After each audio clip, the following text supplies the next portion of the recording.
kain ale patana mama kata de masaka puk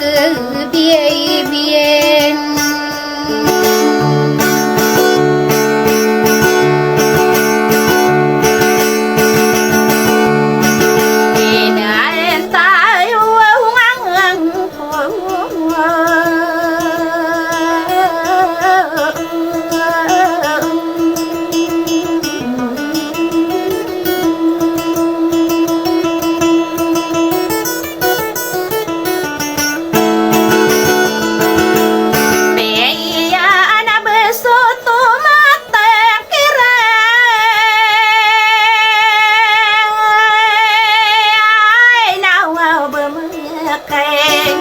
saran pake potari na na beyomi talawana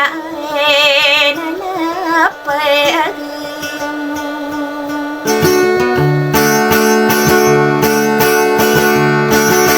are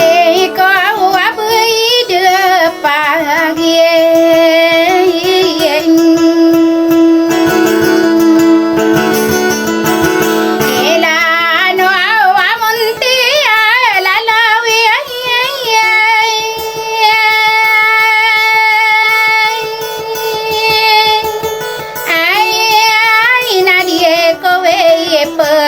buluga kalala kau natin sa kagiyasayin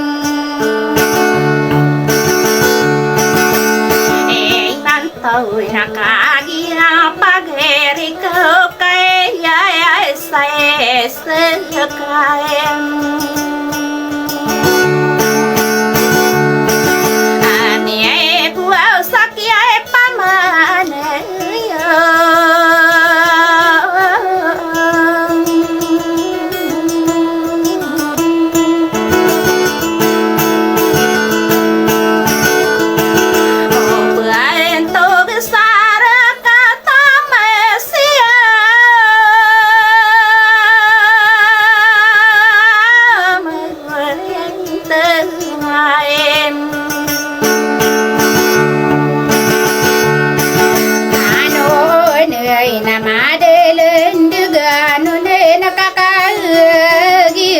saying mantau kadiai kumambok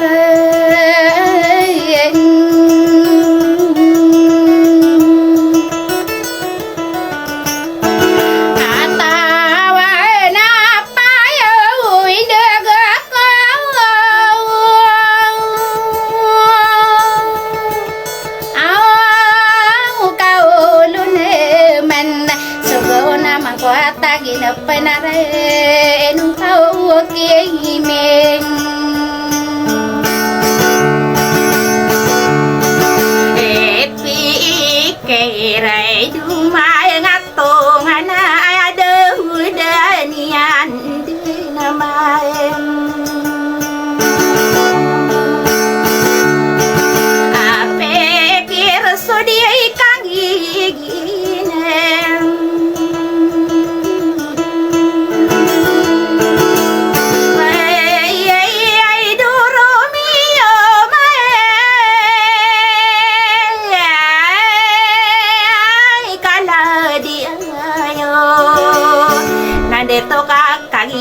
Langiana la di beia adil kagie ina pande patare kuye sepantom one irai namanga beun same sadi patare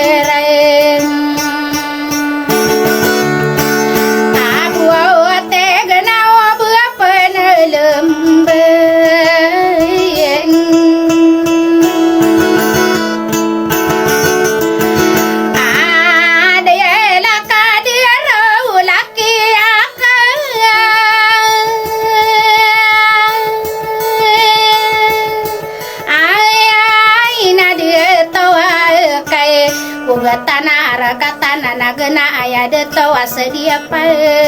milei pa men ale namo sole ngayo na sei kadi o men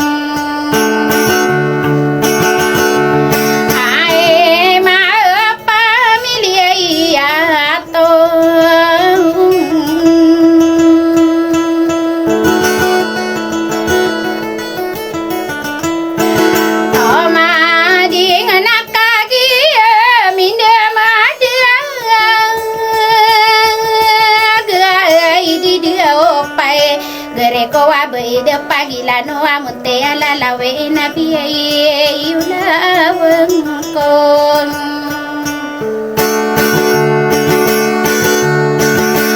usade rade ko pai kau be pengai gere hiye ke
sakai wakiram albodu kasen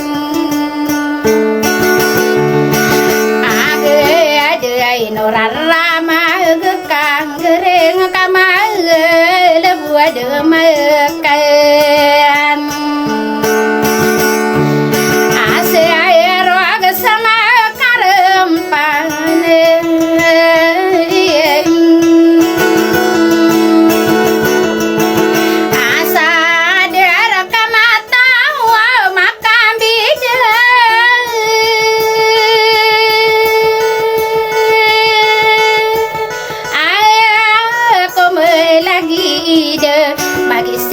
tasakara orana naino kadiri duka bekare ibu sen ala kai wate ai gunye la lewi ina mi ya en bela sen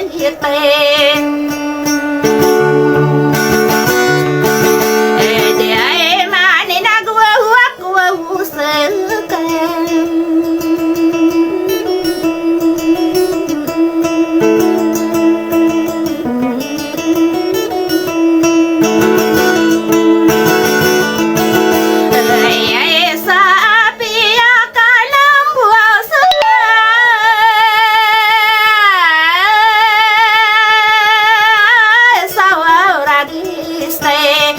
patagu sakit tagi nawana naino kadiri du naino rende nangko naino tanah tade mana tade mengko buke ya biye la dira dia muda ya ya isekain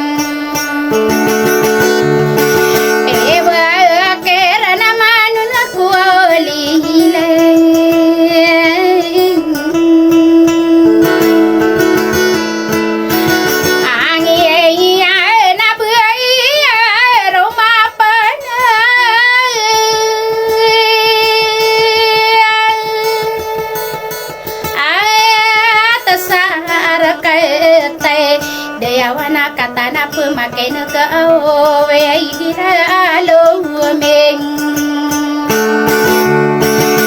ene buau sawe la na derera inu cô xe lên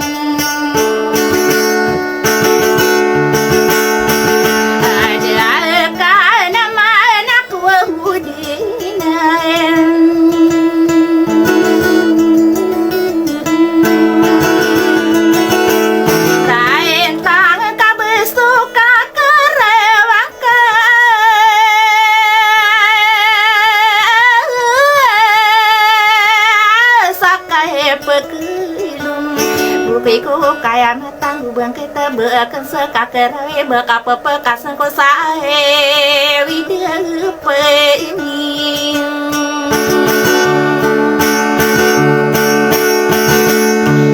eke iran nakagi sesekan na pe kira we kon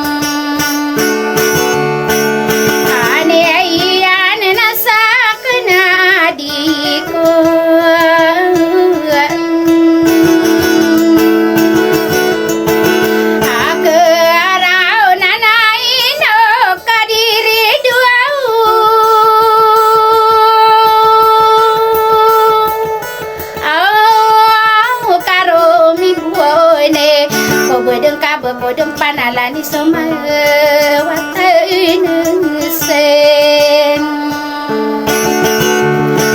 alen de nakarong ko pa ka kelas imi aleng geyem araen wau na boso go pena ge sa na dia tuwe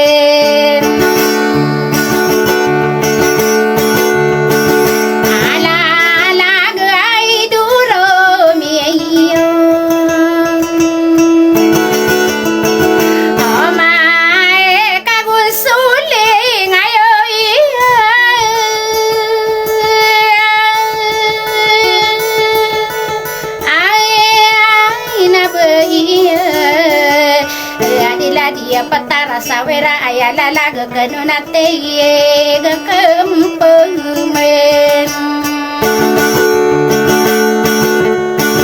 ana eu berande mi henganona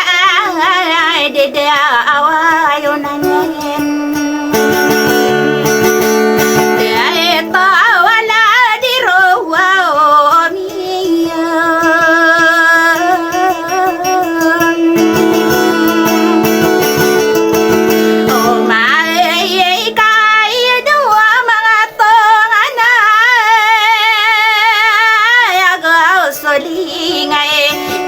nala di beia adile dia patara sawerena kagi menerena na adia kena se sekayu kerale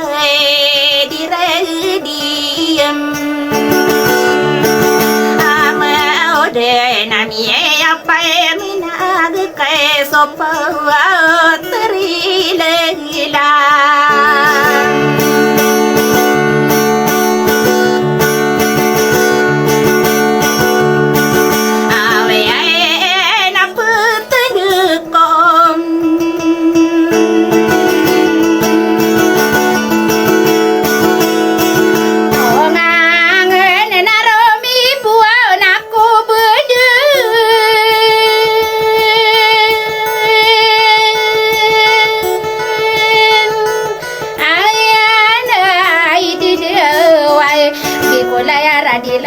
mudana umangkama pemenaga menye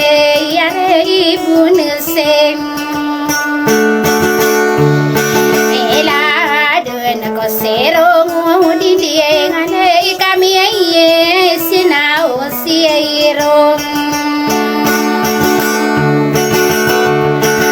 abu osan na ya pengene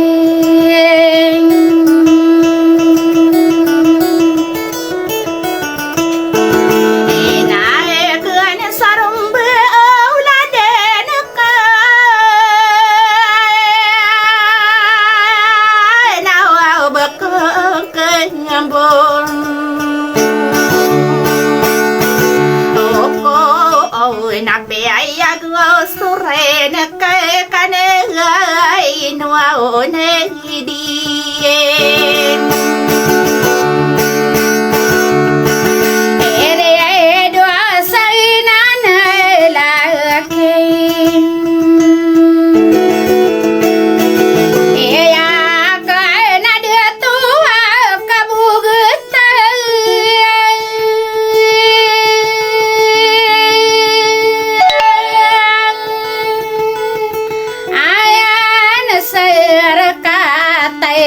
nana gena la di de to asedia gusto bela kota para seye kaliume ai mai na oba pan pemakai ne pa na mai ne ming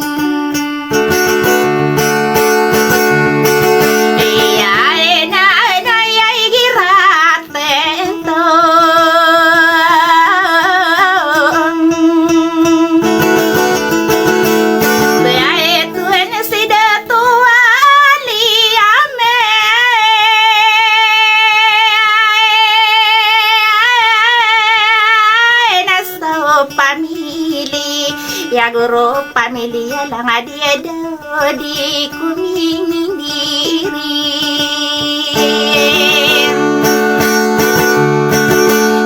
dere na de komie pergi na lang si de tua elim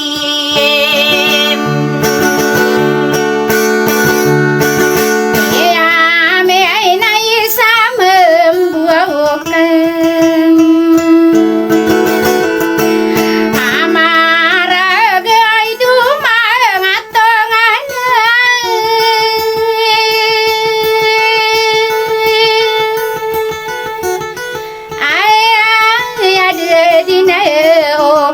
Merona